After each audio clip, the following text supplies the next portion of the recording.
Well, let's get a couple history questions here on the show. This one was sent to CornyDriveThru@gmail.com from Richard Taylor. Good old Dick Taylor. I remember him. And boy, did it start pouring. But here's Richard's question. Where is Dick these days that it's raining?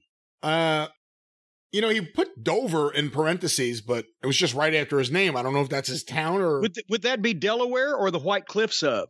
It could be anywhere. But here's his question. Did Ted DiBiase really crush every bone in Bob Armstrong's face by purposely kicking his weight bench and then refuse to apologize?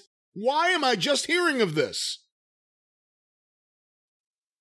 And that's the entire question. The entire from Dover, yeah. Well, I don't want to pop anybody's bubble, but it's been 40 years. But no, DiBiase was not responsible for that. But for the younger listeners, and this is an example again of guys in the wrestling business were met with an unfortunate situation and able to turn it into something that benefited business.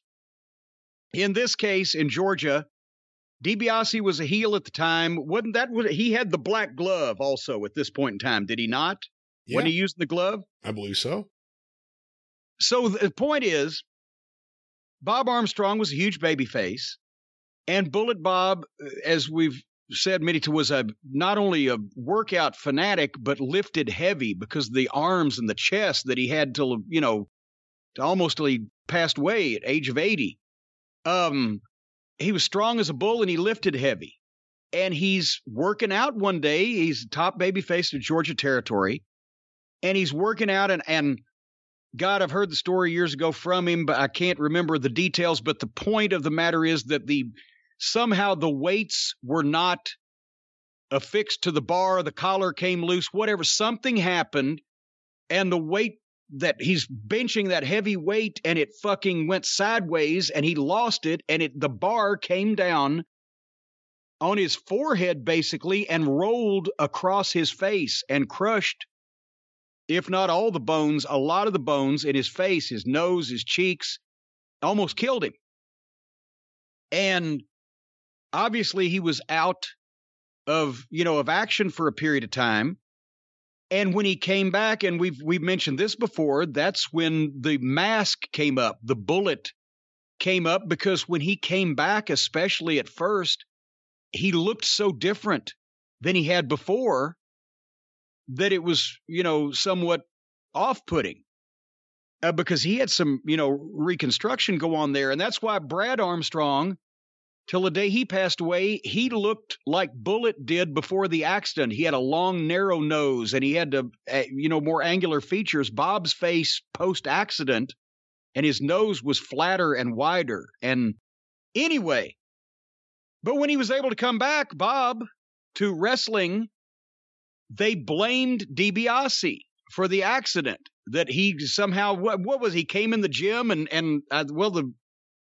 who bend over from wherever he was from asked the question. Basically, they blamed DiBiase seeing Bob Armstrong vulnerable and kicking the bench and causing the weight to fall on him. And the fans then were basically told, well, he tried to kill Bob Armstrong.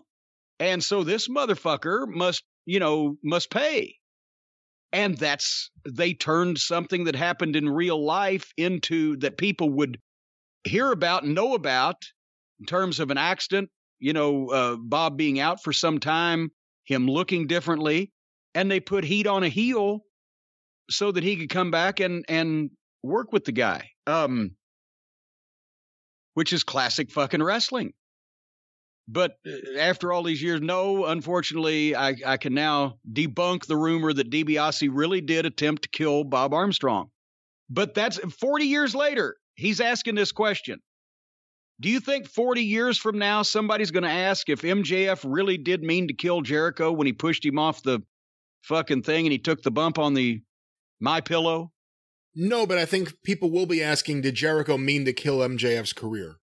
Well, now that will still be a topic of conversation in 30 or 40 years. I think so. But anyway, no, that's any time that you were able to use an incident like that to get some heat on somebody to put it in the ring and sell tickets to it.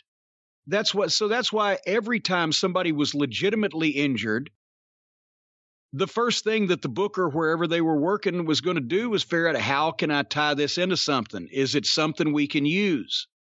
And they would come up with things like that. And if you could convince the fans that this heel tried to kill legitimately, didn't care whether he died or not, was frivolous with his bodily health, tried to kill their favorite wrestler, they'd pay to see that guy get even.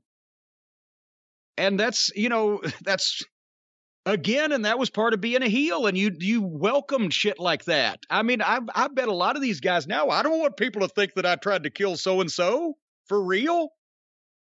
What the fuck? In those days, you had heel, please, raising their hands. Let me be the guy that fucking tries to goddamn give Bruno Sammartino brain damage. I'll make that fucking money. They didn't care whether they hurt the fans' feelings about, you tried to kill my favorite wrestler. Yeah, and if he dies, he dies. That's the whole fucking idea. Okay, well, that is the whole idea there. That's the whole idea.